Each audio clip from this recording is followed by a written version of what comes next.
Is incremental games saturated? That's a very good question. And the answer is yes, but it is still a very good genre. So it definitely is saturated. I feel like nowadays, it's been a while since I saw a new incremental game that gets like 1,000 reviews, which is insane success. So it's been a while since I've seen an incremental game with an insane amount of, like, just recently I was researching the top new games for my top new games videos, and I'm pretty sure I did find a handful of. Okay, I think this was the most successful. Okay, so this one is still quite good. I think this was the most successful incremental game that I saw. It is one with a very, very unique idea that seems quite cool. Basically, it's an incremental game where you play as a healer in a party. That's very fun, very unique. So yeah, if you have a very unique, interesting idea, you can still find quite a lot of success. 1,500 views, that is an insane amount. $5. Yeah, this one definitely made quite a bit of money.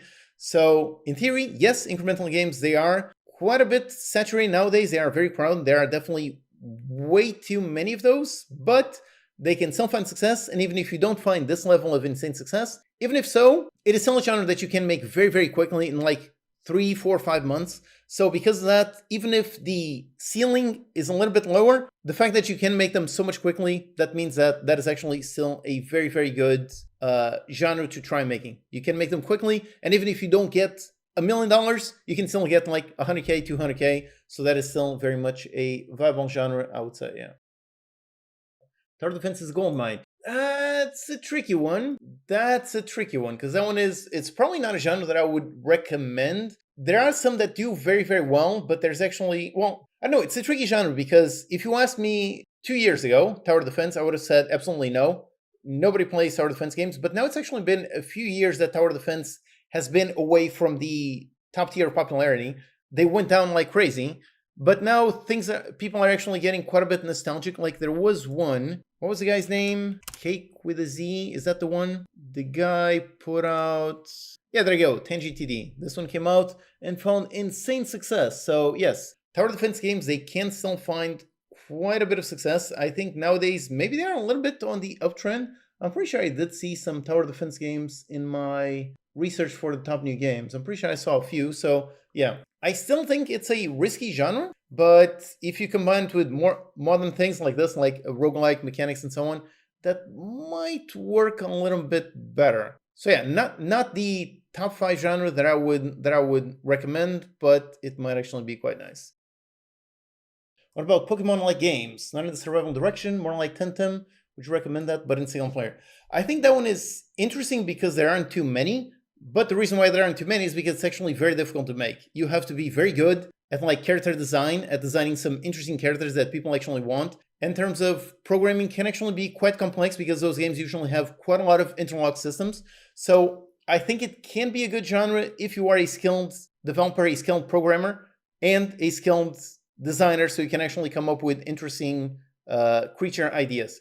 So the only reason why that genre is not great for indie devs is just because it's very, very difficult.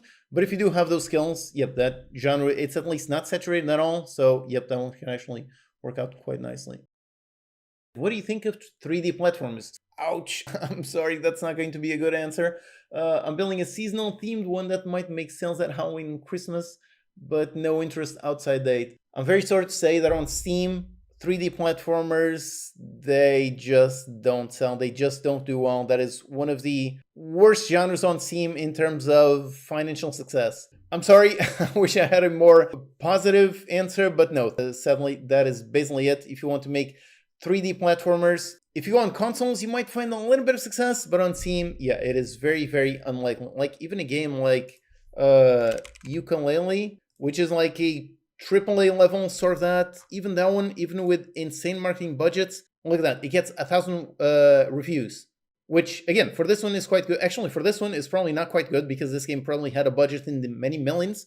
So just 1,000 reviews, that is not going to be enough. But in theory, that is decent. But then over here, look at this. You've got an incremental game. This one is made maybe 6 months, 1 year, and just 1 month already has more reviews than this one right here that I'm guessing took quite a lot longer to make. So yes, sadly, 3D platformers, this is not a very good genre. This is a genre that does not do well, especially on Steam. No, so sadly, I would really not recommend that kind of genre. If you make it seasonal, I don't know if that's better or worse, because yeah, in theory, you might sell a little bit at Halloween or Christmas, and then zero sales on the rest of the year. And if you weren't making it like that, maybe you'd sell just 0 sales the whole year, maybe. So yes. So sadly, I'm sorry, but I don't have a positive answer to give about that because yeah, 3D platformers, at least on Steam, sadly that one is not quite a good one. Yeah. If you're looking for a step-by-step guide on how to make games, check out my free complete courses. For beginners, I've got my Kitchen Chaos course. It is 10 hours teaching you all about Unity game development. Or if you're preferring more technical path, check out my C# course. This one is 12 hours long and covers everything from the language, everything from beginner to intermediate to advanced. There's a free video on YouTube, and then there's a premium version with a bunch of awesome bonuses, like a companion project with actual interactive exercise for every lecture in the course so you can learn by doing. And if you're already on the intermediate level and you want to take your skills to the next level, then check out my problem solving course. This one is focused on teaching you the most valuable skill of all. It's a very practical course with all kinds of exercises that you can do in order to gain tons of experience so you can gain this knowledge. This one also has a free version over here on YouTube and a premium version containing all the over 200 problems for you to solve in order to gain this really valuable skill. Check out all my free courses with the link in the description.